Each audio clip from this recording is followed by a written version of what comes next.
All right, we're back in session. And at this time, the chair would like to recognize Ms. Linda Grzeski and also Mr. Neely, D.C. Neely, that are here representing a group from Middle Tennessee. And I believe you all are the equestrian folks, the horse riders, right?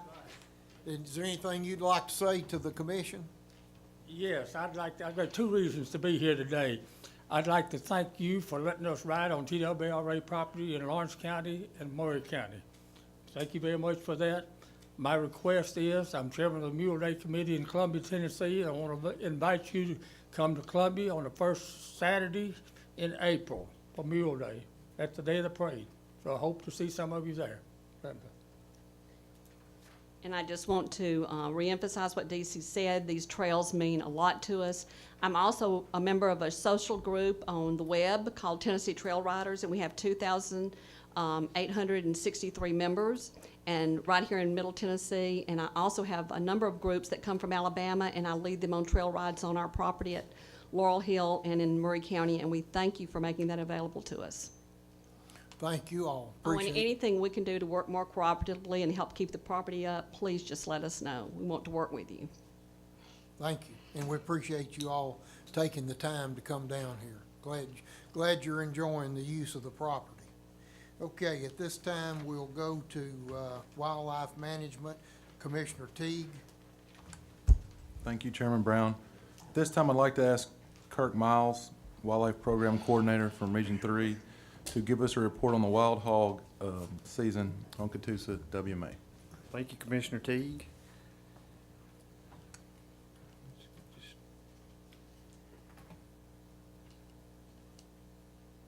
I have just a short PowerPoint to go through this with. Would somebody get the lights, please? We actually got really good timing on this. This season actually closed just yesterday, so that gives me the ability to give you guys a full report on how everything went, which I'm glad I can do today. Just a little bit of background about Katusa and a little history on hog hunting on Katusa. Katusa is the largest management area in Region 3. It's one of the largest in the state. It's about 90,000 acres, somewhere between 80 and 90,000 acres. It does have a history of hunting hogs with dogs. Beginning in 1990, we instituted a three-day quota hunt with dogs on Katusa, and that hunt ran from 1990 to 2010. Just a little bit of numbers on that. The average number of hogs killed over that entire 21-year period was 18 hogs per hunt. It increased a little bit between 2000 and 2010. The average was 24 hogs killed on that three-day quota hunt that we had. In 2011, we did not have that three-day quota hunt. We started an intensive and aggressive trapping program on Katusa in the summer of 2011, and this year we had a 10-day hunt that is what I'm going to cover today. And I've already done what I didn't want to do about 10 times, and that's use the word hunt, because this was a control season. And it's called a control season for a reason. The goal of this hunt was to be additive. The goal of this season was to be additive to our trapping efforts. On Katusa now, our wild hog management is remove all the hogs we can to the point of eliminating them from the landscape if possible. So the goal of this hunt was to be additive to that. We're not managing the wild hogs on Katusa like we are the deer and turkey. We're managing the hogs to eliminate them from the landscape, and hopefully this hunt is additive to that. It was a 10-day season. It was a non-quota hunt, different than it was before. Dogs were permitted, And most of the folks that showed up to hunt were using dogs. I would say at least 90%. We did have some folks show up to steal and stand hunt, but most folks were using dogs. No license or permits were required. We did require Hunter Orange, and we operated both check stations on the area all 10 days of the hunt, 12 hours a day basically. We required the hunters to bring the hogs in whole. We took basic data, male, female, juvenile, and we took blood from all the hogs we could. We did have a few hunters, since this was new, that went ahead and brought their hogs in dressed. But some of those we weren't able to get blood out of, but I'd say 95% of them we will be able to send a sample off on and get those back. I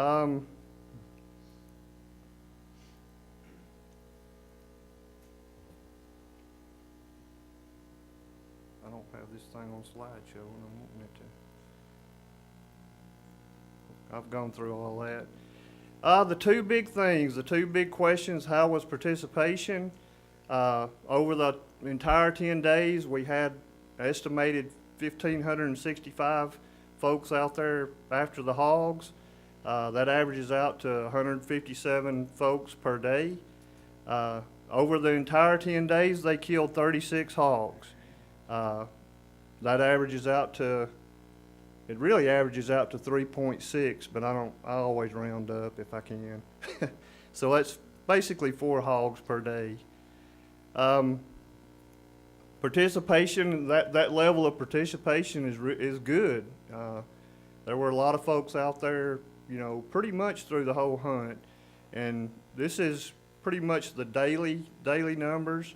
You can see that participation was highest on this first opening days of the hunt and over the weekend. People started they dropped off through the week and they started coming back Friday, Saturday, and Sunday. If you took the weekend, if you count Friday as part of the weekend and the opening day, that 85% of the hogs were killed on those 4 days right there. They killed more sows than they did boars, which was good for us as far as that's what we would want to see as far as helping our trapping efforts out there. And they killed more adults than they did juveniles. The weather, which is always a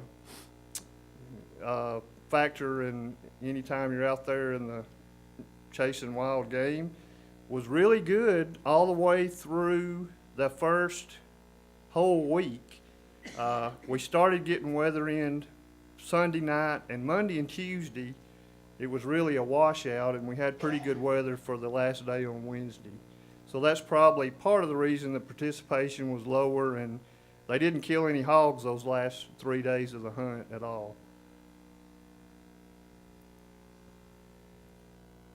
And just a little bit about what it took for us to work the hunt. There was some concern with this hunt being control season, being such a, basically being non-quota, no license required.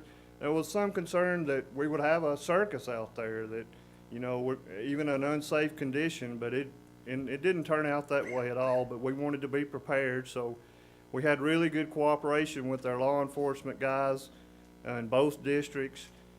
We set up 4 details, 4 officers per day. Those days were the first 2 days of the hunt, and Saturday and Sunday, the weekend days of the hunt. And then, of course, we had daily patrols that include the wildlife staff that were commissioned. County officers also helped with that. The wildlife area managers that are commissioned patrolled daily. I mentioned the check stations. We manned 2 check stations, basically 12 hours throughout the whole 10 days. The main thing they did was collect blood. As far as we offered the hunters the opportunity, we asked them to bring them in whole, and we dug pits at each check station, close to each check station, and offered that to them there. If they wanted to dress their hog there, then we covered covered everything up on the pit, or they could take the hog with them. Most took the hog with them after they were through hunting. I believe that's pretty much as far as a summary of the hunt. That's everything I have. See, Say what it is. it is. I mean, that's what they were doing. I mean, but I'll take any questions for sure. Was this a computer draw or just open to whomever? This was no, it was not drawn at all. It was non-quota, open to whomever. You can come in from out of state. Yes. Come in anywhere, no license, no vegetation is required. Yes, and I did see, hunting- no mention the hunting out of license? state. I saw some tags from Virginia, North Carolina, and Georgia for sure.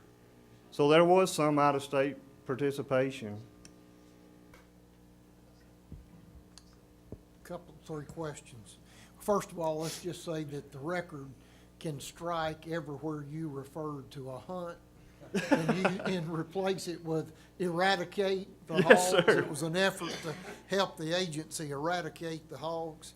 That aside, on the hogs that were killed in the blood samples, do you know yet what percentage of those were diseased?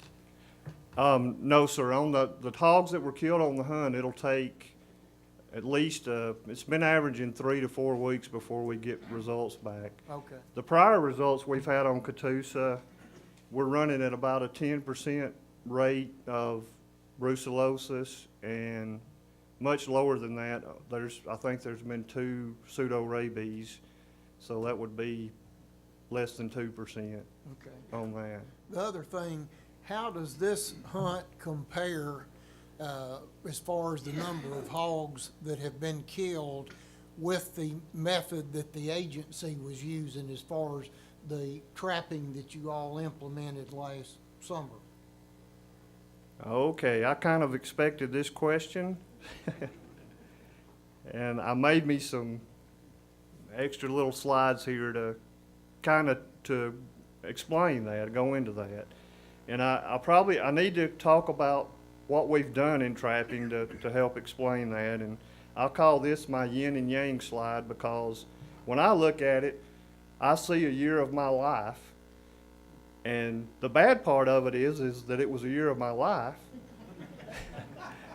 The good part of it is that it was actually a good year, and we learned a whole lot. We really did learn a whole lot. And the main thing to keep in mind with trapping is that it's a process. It really is a process, and you have to keep that in mind. So when I look at this, these first months here in 2011, looking back on it, it was the worst time in the world to try to start trapping hogs. And we were learning at that time. We were learning how to do it. So we started off really kind of slow. Then we took a break. We don't trap during deer season or turkey season.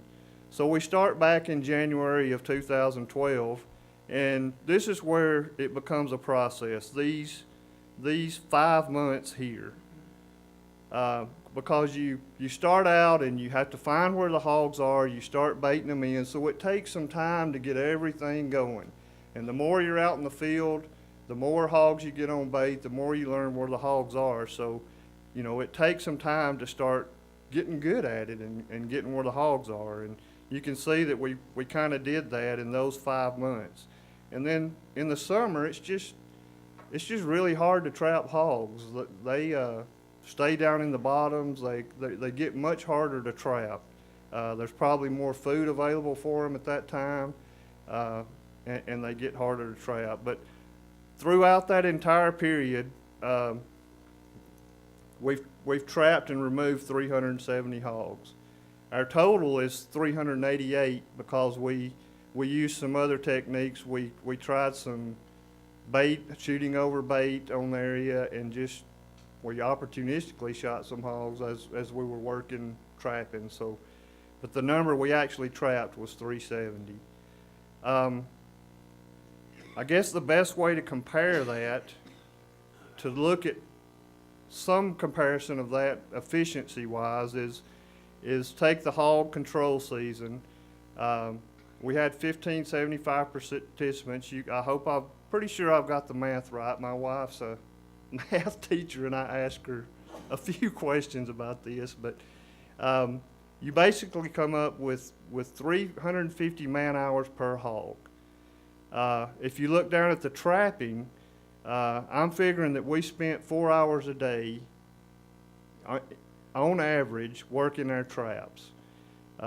We had 10 trappers, usually that's 5 teams of 2 working together, and most of the time, each one of those teams would have at least 2 to 3 active traps that we were working.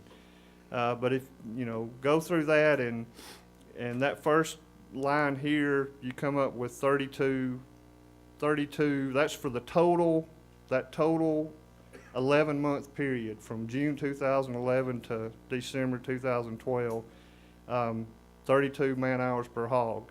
If you just go to the days when we were most efficient, those basically the spring into June, we can drop that down to 20 man-hours per hog. If you kind of equalize it and say, well, maybe the hunters didn't hunt 8 hours a day, maybe they only had a 4-hour hunt day, you're still looking at 175 man-hours per hog versus basically what we were doing 4 hours a day, you get it down to 32 man-hours per hog. And you could change those to days per hog just by, saying a day is whatever, but I just use man-hours. So that's one way to compare the efficiency of the two. What's the most hogs that you all trapped at one time? And kind of explain to us how you set up the trap, what that's like, and then what's the biggest number you got trapped on at any one time? Okay. I'll start just describing the whole process. Number one, you find hog sign. You find where there's you want active hog sign, and you pre-bait. And we pre-bait with sour corn. We take post hole diggers, dig a hole, we put our corn in there, and sometimes we put a camera on it at that point. Other times we wait till we get the first hit on it before we use a camera. But the cameras are a critical part of the whole process, because we're still wanting to catch as many hogs out of that sounder as possible. You get them to hit the bait, put a camera on it, watch for a few days until they start hitting the bait regularly. Then normally we would build our trap.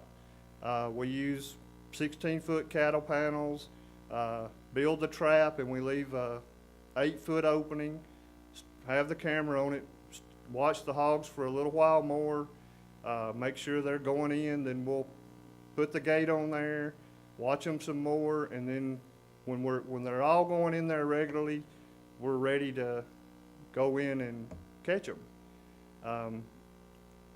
The most we've caught in one trap was 27.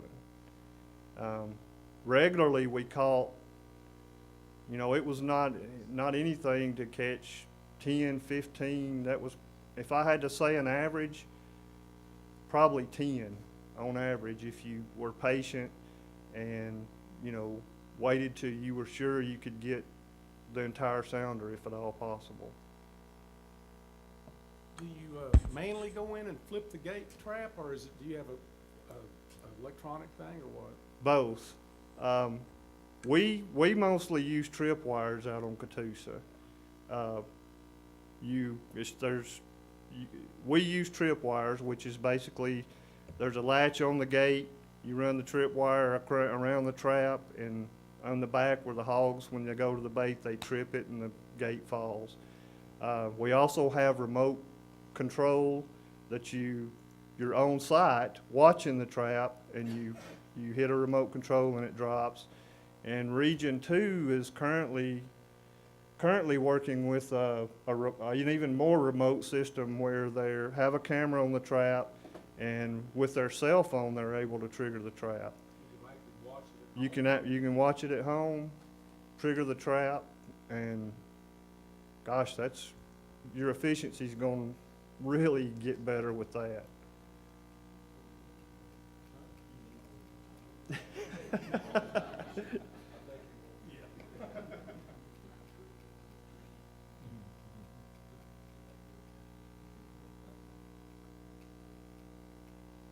I appreciate stricken from the record leeway, Chairman Brown. Well, we appreciate the job you all are doing. It's obviously much more effective than chasing them with dogs. Yes, sir. I would much rather have my guys out there trapping, honestly.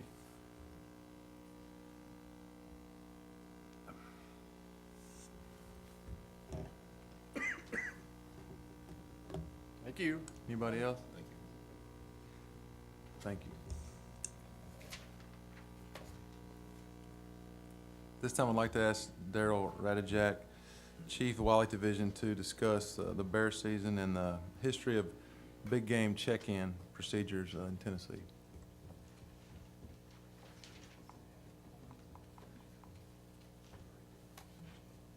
Thank you, Commissioner Teague. I probably shouldn't say this, but I'm going to say it anyway. And I can't speak from experience, but apparently there's a game out there that some people play. They'll watch a Seinfeld episode, and they'll take a drink every time they hear a particular word.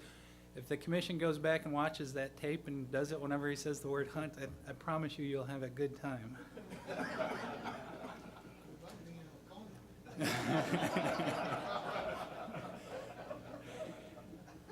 Well, I am here, and understanding the time, I will truly try to go through this as quickly as possible. But I was asked to briefly give a presentation, let the commission know how well this 2012 black bear season has went.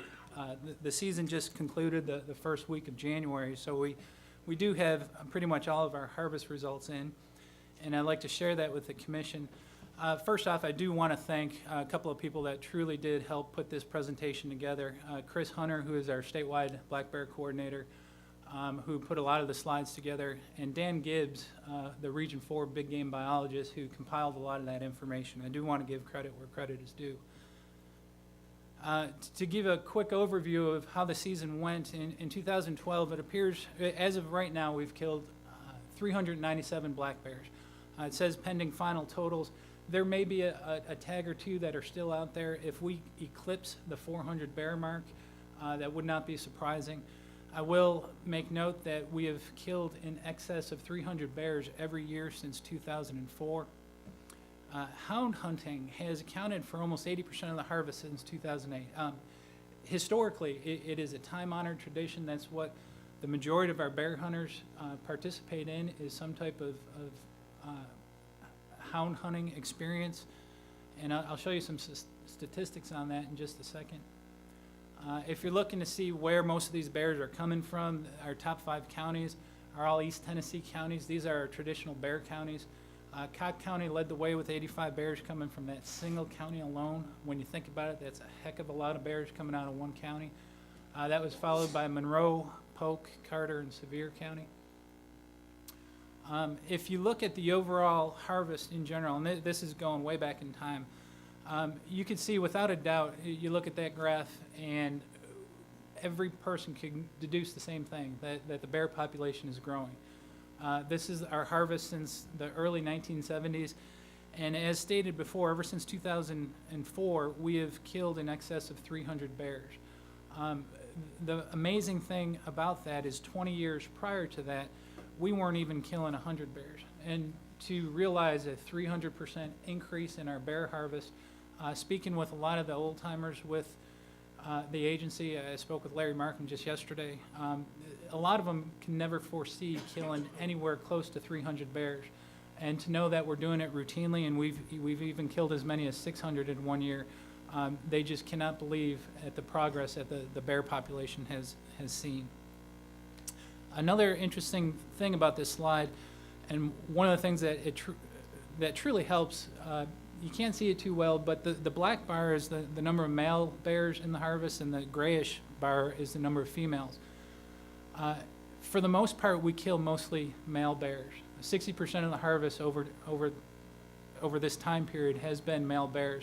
And that's truly what has been one of the main reasons why we're seeing this growth in the bear population. And that is primarily for a couple of reasons. Our regulations, first off, make it illegal to shoot a female with cubs, so that definitely helps. But the fact that our main bear seasons are set later in the year allows the females to go to den with their cubs, or even if they don't have cubs, the females will go to den while that main bear season is going on. And so it truly does protect the resource, and we are doing an excellent job at making sure this black bear population continues to thrive. Just to give you some of the numbers, here's our last 5 years of bear harvest. And you can see that the hound hunting makes up approximately 80% of the harvest. This top line is the overall harvest, and this bottom line is the number of bears that were taken through still hunting, which is more or less opportunistic. You're able to take a bear as a bear walks by. So again, hound hunting is definitely a time-honored tradition. A lot of people do it, and the one thing to note, it's very effective. The vast majority of our bears are taken by the hound hunting segment. If you look to see where these bears are coming from, about a third of the bears are coming from public land. North Cherokee and South Cherokee comprise a good portion of our traditional bear counties, and so obviously a lot of those bears are coming from there. Give you an idea where this is, these are traditional bear counties. It's pretty much all the counties that border North Carolina. And South Cherokee, primarily in Monroe County and Polk County. Turn the lights off. Turn the lights down, please. South Cherokee is primarily in Monroe County and Polk County, and the North Cherokee is primarily in the counties north of Great Smoky Mountain National Park, and there's quite a good bit of public hunting land in those areas. One of the main reasons why this continues to be a factory for bears and bears are pumped out of this is because of our, we have a lot of designated bear sanctuaries. And if you look at it, these bear reserves, we call them, we have 7 literally throughout the eastern portion of the state. I won't name them all, but Great Smoky Mountain National Park obviously is a big one. But we have bear reserves designated in both the South Cherokee and the North Cherokee, where the taking of bears is not allowed. And that literally provides a source for our bear population. The bears are getting pumped out of that, coming out into the counties, into the other public land areas, and we continue to see the bear population expand, which is a good thing. Again, if you look at the county harvest, Cott County was our #1 county, but it's primarily all the East Tennessee counties. Those are traditional bear counties, and that's how the hunting season has been set up historically in Tennessee. If you want a brief outlook as to what's going on with bear hunting in Tennessee, the one thing first and foremost we got to say is Tennessee is in its glory days of bear hunting. Again, the fact that we're taking over 300 bears a year consistently since 2004 is a testament to how effective our bear management program has been. The bear population is expanding rapidly, and what I mean by that, here's a slide of Region 3. All of our bear population, for the most part, you always consider black bears as a far East Tennessee commodity, so to speak. In Region 3, we have a fast-growing bear population. We recently concluded a bear population survey. We don't have the results of it yet, but we conducted bear DNA study in Pickett, Fentress, Scott County, as well as Morgan County, Cumberland. We have bears all throughout Region 3. This North Cumberland area obviously is getting much, much thicker with bears. And to put it in perspective, where the pointer is right where you guys are sitting right now. Nashville is only a couple counties away from here. And so to have bear sightings on the western edge of Region 3, it won't be but a few short years before we have routine bear sightings in Region 2 and even in the counties bordering Nashville. So the bear population is doing quite well, and we have every reason to believe it will continue to do quite well. And so with that, new opportunities may be on the horizon in counties outside of the traditional bear counties. We concluded we conducted a bear survey last year, which shows the general public has a tremendous support for seeing that bear population grow. It kind of took us by surprise. A few of us didn't expect that, but the general populace, when you polled them, they would love to see bears in their county. Not necessarily in their backyard, but they'd love to see the bear population expand. With that, if you have any questions about the bears. 1997, I looked at your chart, the very first one you Yeah. showed, and it spiked. What was that about? That was a mass failure. In fact, that was the first year I came to Tennessee. And at that point in time, the bear population was believed to be much lower than it is today.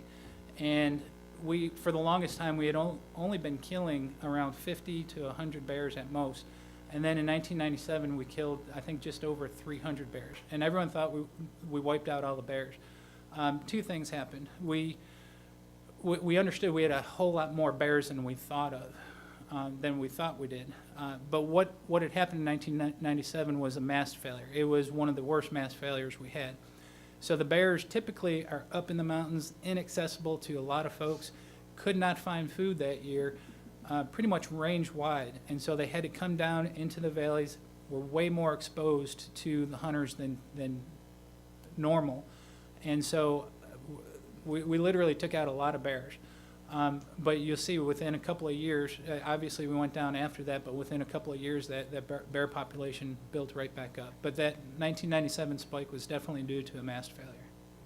They all had powdered sugar, Dunkin' Donuts. Do bears like to eat chickens? They will eat a chicken. Well, I'm concerned because Commissioner Bledsoe, is in the chicken business, and they're getting a little bit close. Yeah, we have depredation permits to handle any type of situation like that. This count doesn't include the depredation bears that were killed? No, sir, it does doesn't. This is just Do from you know, the do you know, open. like in Shady Valley and all, how many bears were taken this year for depredation permit? Is it getting less each year, or? Well, one of the things you all did this season was open up the training season earlier, and that was an effort to get them out of those situations, push them back up in the mountains, and the still hunting fell down, which was mostly on those private lands, so that very well could have worked, but I don't have a number of what we killed through that day. Did we have any bears taken during the juvenile deer season, do you know, since we've opened that up? I know it was. I could find that out for you tomorrow. That was something we didn't tease out of there, but we could tease that out easy. Okay, thank you. What is our population of bears statewide? Do you estimate? It's very difficult to estimate a population, but we did recently, within the last couple of years, start developing a population estimate using this population reconstruction. And just in those bear counties alone, we believe somewhere in the 4,000 bear mark. And so that's what the data is telling us. Understanding that we're only modeling those counties where we hunt bears. So that doesn't include the North Cumberland or any of those non-traditional bear, or any of the counties that we don't hunt. So it should be well above the 4,000 mark. Are you considering transplanting any bears? No, Too sir. expensive. No, sir. The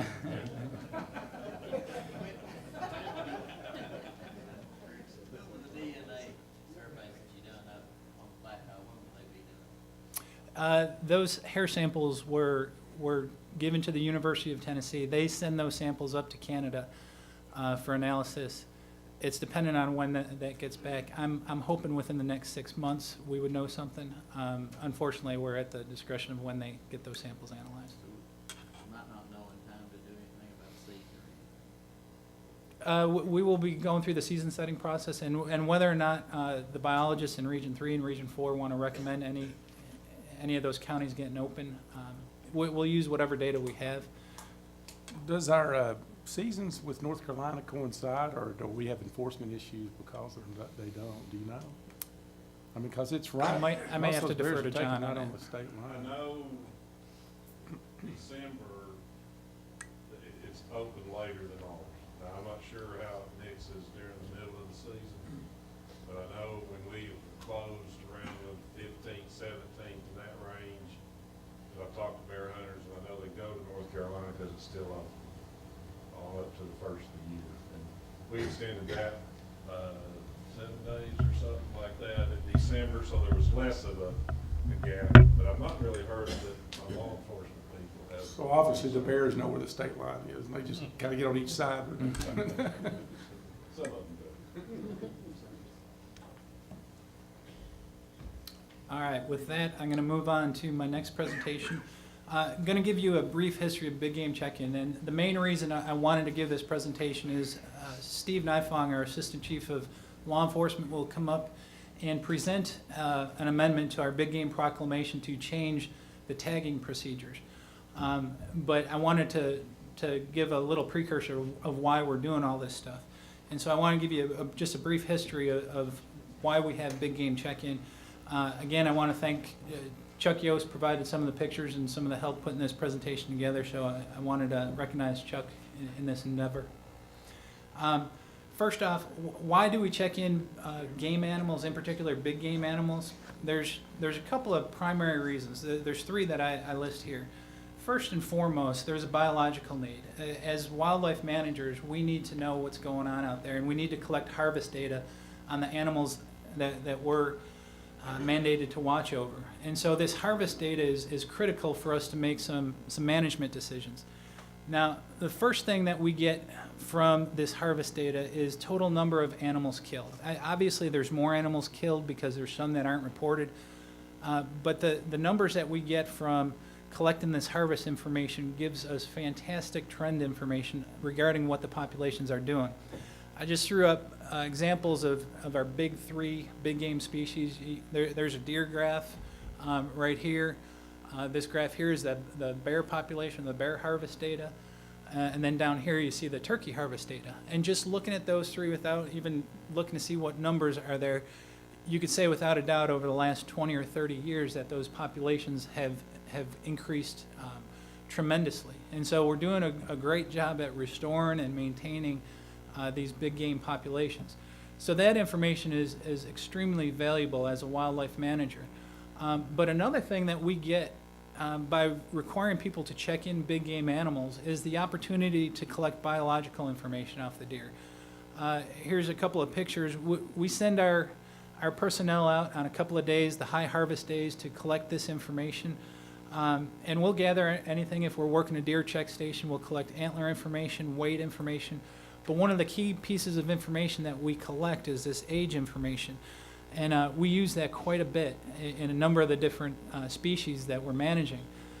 Some of the data that we can then use this for, and this is a great example, Commissioner Stroud, you asked the bear population. Using the age data that we collect from bear teeth, we send those teeth off to be analyzed. We get the age structure of the harvested animal, and we're able to calculate or reconstruct what the bear population needs to be in order for us to maintain the harvest that we do. And this red line is our estimate on what the bear population is. And here's the numbers on the right-hand side. And you see the last couple of years we're hovering close to approximately 4,000 bears. Again, there's some, it's still an estimation, but it's about the best information we have. And so that biological information is critical for us to really help us manage these game populations. Obviously, another thing we use, especially when we collect the age data from deer, you've seen this slide so many times, it shows without a doubt over time, this green part is the number of yearling bucks that are killed in Tennessee, and you can see throughout the 80s and early 90s, we were killing about 80% yearlings. What that tells us as a manager is we're killing the deer as quickly as they're being born. And then there was a point in time where we started seeing this decrease, and we're starting to harvest more older age class deer. There's more 2.5s, and you can see tremendous gains in the number of 3.5-year-old bucks that are harvested. And so this information is absolutely critical, and it reassures our managers out there that the Tennessee deer herd's in really good shape, and we have a healthy age structure out there. And so the best thing regarding all this, because of our check stations and the way we've collected our harvest data, Tennessee is viewed as having some of the best harvest data in the nation. The fact that we have these check stations allows us to get a random sample of our data, as opposed to other states that sometimes use data that's collected from QDM clubs or DMAP clubs. There tends to be a skew there towards older age class deer. And because we have the ability to get a random sample for our harvest data, it really gives us a great snapshot of what the actual herd looks like. And so from a biological standpoint, that's one of the main reasons why we check in big game animals. From a law enforcement standpoint, one of the main reasons we check in animals is to maintain compliance. We have set bag limits, and we want the hunters to stay within those limits. So we tell them it is mandatory that you check in these animals. And obviously there's a couple of options for them to check in these big game animals. I'll explain that here in a second. How old was that picture of Steve Patrick? I don't know. I've never seen him working in the field before, so.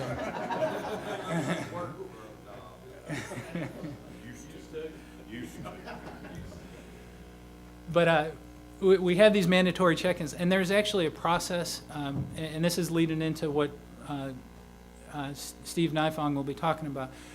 Historically, we've had these tagging requirements, which it enables a hunter. A hunter goes into the field with a temporary kill tag.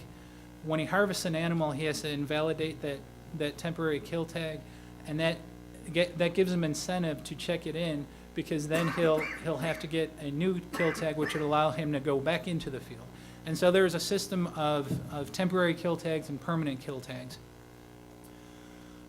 But another main reason that not many people think of, but one that is definitely very important, is it's from a PR standpoint of why we check in big game animals.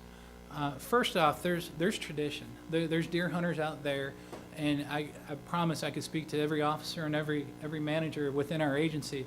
When you sit at a check station, you just cannot sit there alone. Countless people will come up to you. It's amazing how many folks go to our check stations just to hang out, just to see what kind of animals are coming in. And it's a huge tradition in Tennessee to do that throughout the deer season. And so it's very popular with our hunters. Another thing is, it's expected from the public. And I'm speaking beyond our hunters here and speaking about the general public. The fact that we're keeping track of how many animals we kill, it kind of gives credence and a level of comfort to the general public that we're watching over the resource that we're mandated to watch over.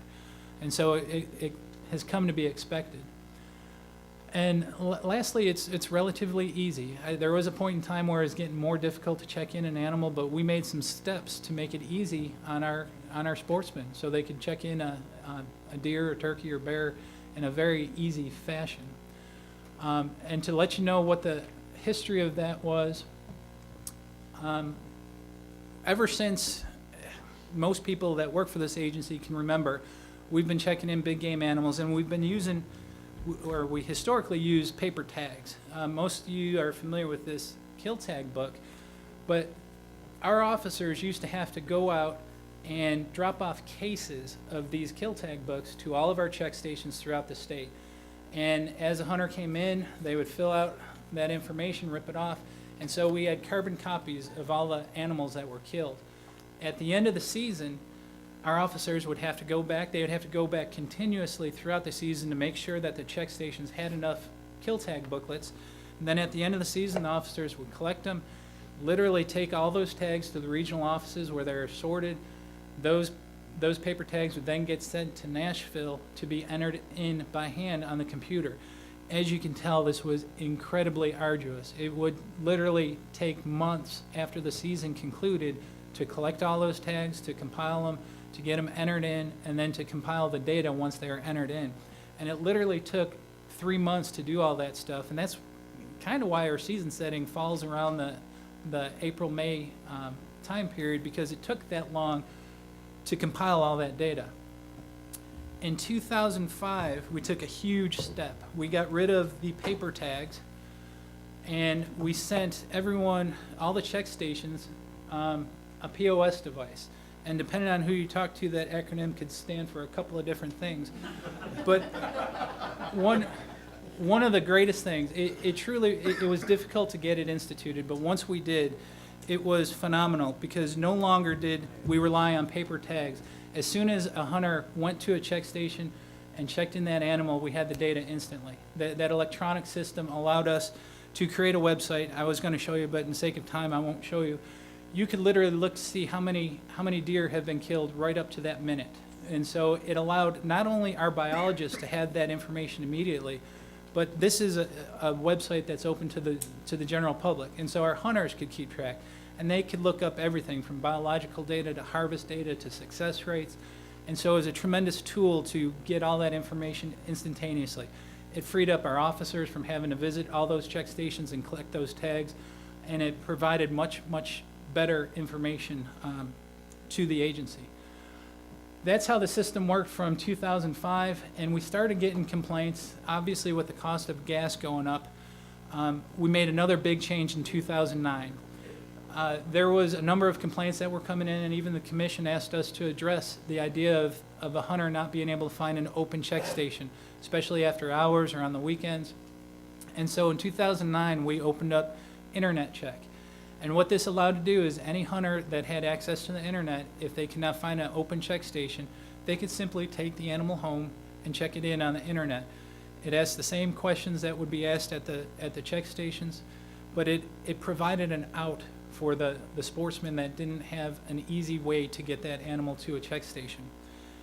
And that leads us to where we're going soon. What we found out is that with the advent of the smartphones, which most of the people in this room probably carry, the sportsman can, if they have a smartphone, can get access to a website.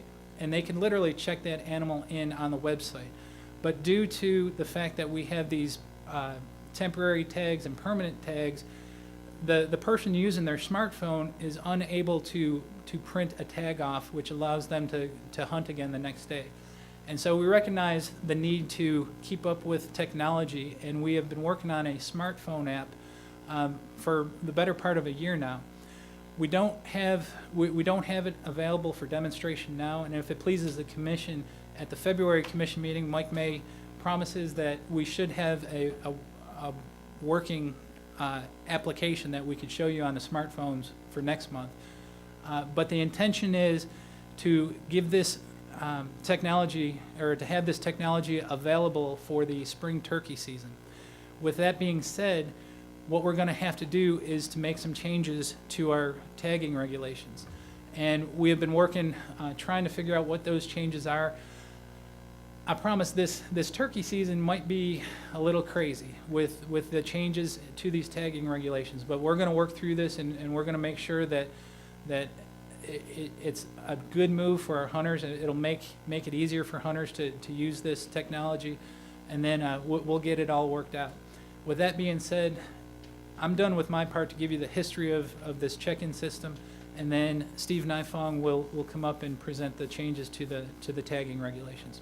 If you have any question about that, I'd be happy to answer.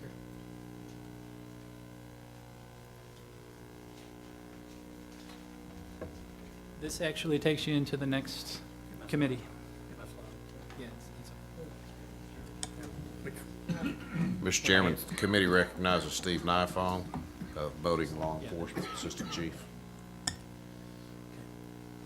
Thank you. One of the things I heard growing up is if you live long enough, you see things come a full circle. Well, Steve reminded me in this process that we used to have a harvest log on the back of licenses. My first hunt back in 1969, we had a big game license. There's a little thing to write in what you harvested back then, and now, a lot of years later, we're sort of coming back around to it. So what we're going to this year, we started this process several years ago when we went through the period where our hunters out there were not able to find checking stations that were open. As we get urbanized and whatever, a lot of our traditional checking stations, they didn't totally go by the wayside, but they changed their hours, where they used to be open till 11 plus at night. They were now closing at 6:30 or 7 o'clock, and during bow season, hunters couldn't find a place to check their deer out. We're having to drive 30 or 40 miles round trip to do it, and gas $4 a gallon, it became expensive. So one of the things that they asked us to check into, and we did check into, was a telecheck system, phone system that some other states use. We did the cost on that, and it was prohibitively expensive, to the tune of about $250,000 to do that. So, but as part of that process and thinking about potentially going to the telecheck, we started talking about going away from kill tags to a harvest log, where the information can be logged in on one form, and that's where we have come today with it. Starting with our license sales coming up in February, we will no longer have a temporary kill tag on the licenses. We will have a harvest log for the hunter to enter in information, and this is going to be available on the back of licenses, magazine, or whatever, and the electronic mobile app will be under the same format. So we're trying to gather the same quality information that we have right now, be as convenient as we possibly can to our hunters out there, because one of the things that we have learned in research over the years is that regulations and roadblocks and making things more difficult actually are part of the decline in hunting numbers, and we don't want to go down that road. We want to make it as easy as we can for our hunters out there, but still get quality data. So this is after a lot of talk with the harvest log. If you remember what it's been over the years, you had to fill out a kill tag prior to field dressing, moving, whatever. This is the language that we are looking to adopt. I apologize for the difference in, a little slight difference in what we sent you early on. When you're doing these regulations, you know what it's supposed to say and what you want it to mean, but it's very difficult to see the forest for the trees sometimes. So we had somebody take another look at it today and realize that there was a little bit of inconsistency or problem interpretation last since we changed.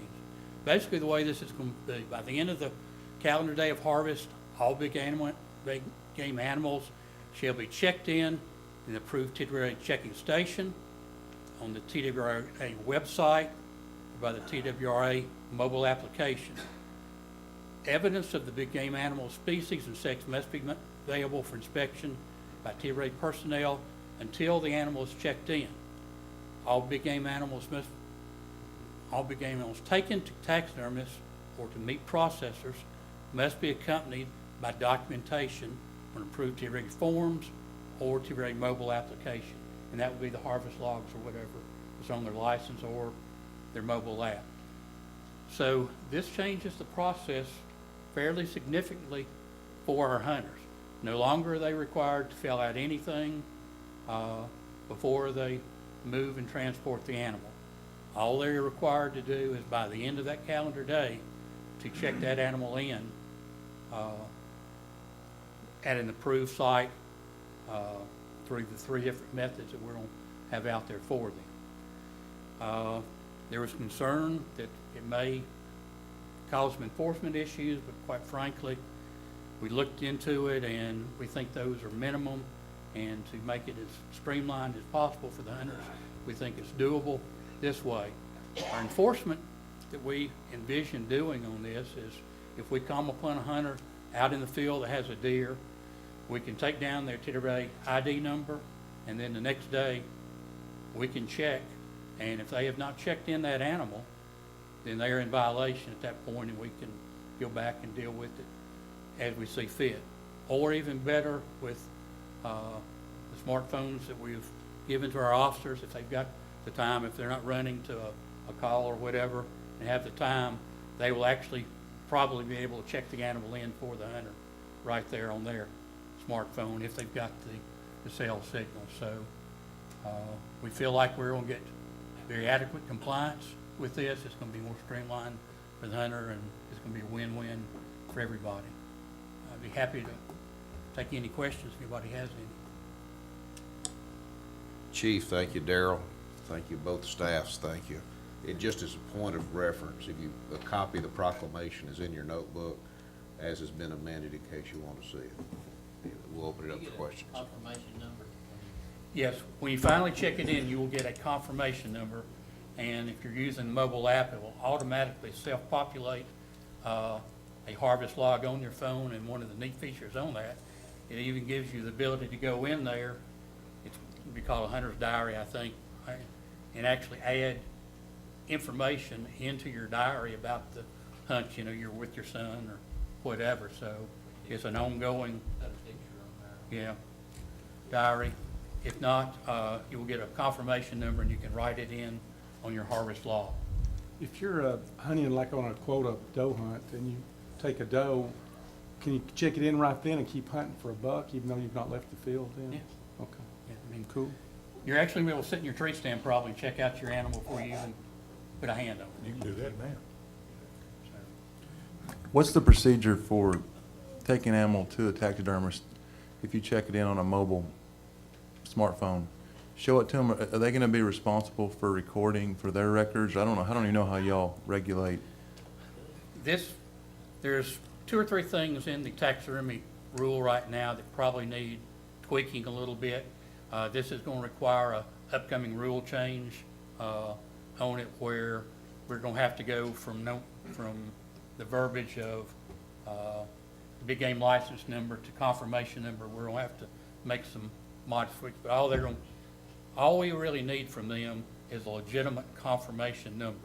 We want an approved form to our app, so they're just not making up something we've got the right number of digits, whatever, but with that confirmation number, our officers have the ability to go into the system and tell everything about that, the hunter's ID number, buck doe, number of points, and whatever with it. So it's a pretty sweet system that we've evolved to over many, many years. I have a question. To follow up, Commissioner Teague asked, do you plan to notify taxidermists or meat processors about this change? Because Yes. meat processors, at least in my area, will not take a deer unless it's got a paper tag on it. So, It is going to be a monumental effort from the agency, PR-wise, in the coming months. We're already working on something to roll out, tell people about the harvest log coming up. We're fortunate the way we designed this to do is we're going to start with the spring turkey season where we're going to be dealing with 30 to 40,000 animals rather than 175,000 animals. I would be naive if I thought there wouldn't be some sort of bug. We'll probably have to work something out. I'm pretty comfortable at this point that the bugs have been worked out, but it's going to give us a slight period to grow into it. We're going to generate a blue zillion calls, I'm afraid, with the change this year. It's just part of it, but I think it's a good direction to go, and I think when we finish up, we're going to have a really good process, both for the hunters and for the agency in getting our data. Anything else I can help you with? If y'all excuse me, TEMA has just called. Apparently, we've got a pretty heavy snow going on in East Tennessee, so they've asked me to come over and help coordinate some work up in the eastern part of the state tonight. Steve, thank you so much. I've been getting pictures of East Tennessee during our meeting. It's interesting. Are there any questions from the public? Committee members, we have the only proclamation today, and this proclamation is amending the current proclamation 12-06. The new proclamation is 13-01. Do I have a motion to approve? Second? All in favor? Any opposed? Ayes have it. Thank you so much, Mr. Chairman. Thank you. Budget Committee, Commissioner Schuster. Thank you, Chairman Brown. The Budget Committee recognizes Darrell Radijak, Chief of the Wildlife Division.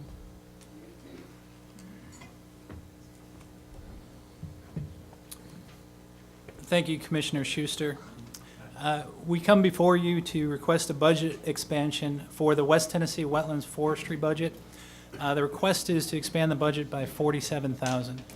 And just to give you an idea of why we're making this request, I'm going to apologize on the front end. What has happened, and It was literally due to, we had new personnel working in the forestry department. Yes?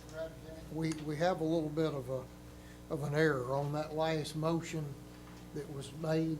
I think Commissioner Stroud made the motion. He's not a member of that committee. That's all right, no problem. But we do need to Mr. Chairman, my call for apology. that motion again. Committee members, do I have a motion to approve Proclamation 13-01? Yeah, we're in voting for law enforcement. We're voting in law enforcement. Thank you, Jamie. Second. I have a second from Commissioner McMillan. All in favor, say aye.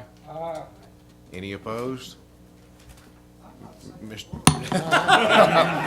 Mr. Chairman, I'm sorry I didn't catch that. Thank you so That's all much. right. That's all right. We need to take a short pause, Darrell, for the recording aspect.